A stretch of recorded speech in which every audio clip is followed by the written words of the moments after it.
Malai dengan draw kedro dudukna teman he gedanyo tabandingan he urang awai. Padum rupiah na bih peng gedanyo padum boh na mati aneng untuk taputun na kamayo. Ki jawab ya. Matikan tak. Sakit makit yang nabak tubuh danyo dudukna sakit gedanyo tabanding dengan sakit yang nabak Rasulullah. Pegah he dah gedanyo dudukna he yang gerasakan li para sahabat Rasulullah.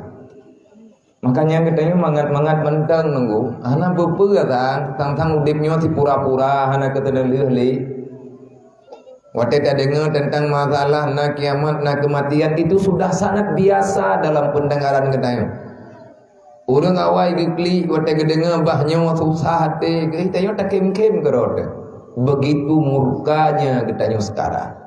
Penjahat kita, pengkhianat yang telah mengkhianati perjuangan orang-orang yang telah berjuang sekian berat demi keselamatan gedanya dunia dan akhirat. Maka lun pribadi lun kena pegah lelah malai lu.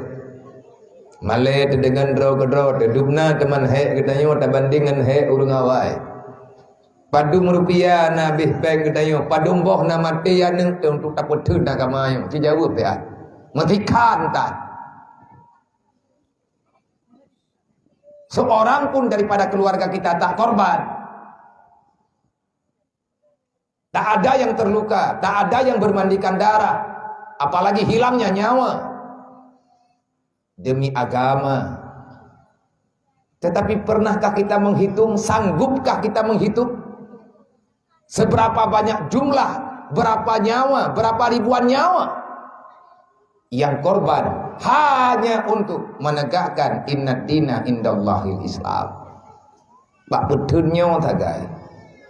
Karena kehidupan ini tiada berarti kalau Islam itu tidak mau kita pelajari. Untuk apa kita hidup kalau Islam tidak kita dapatkan? Untuk apa kita mengakui diri sebagai Islam?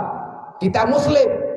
Kalau seandainya setelah ada pengakuan tidak ada pergerakan dalam kehidupan di alam dunia, di sana Allah Ta'ala memberikan kesempatan untuk menampakkan diri kita benar-benar Islam. Bahkan yang le dakalan orangnya orang alergi dengan Islam. Banyak para pemuda-pemudi mereka merasa tak nyaman dengan aturan Islam.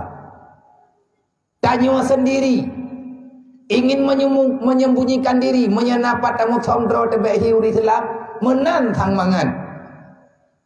Nyen perasaan yang sudah dihancurkan oleh syaitan. Berarti katanya si anak sayang delik Islamnya. Rame tagalan urang nengguhan kepehi draw ke uri Islam. Gepe tangkilat draw ke jalan kawan. Pakat bek perasaan Malaya namanya hana ke semaya.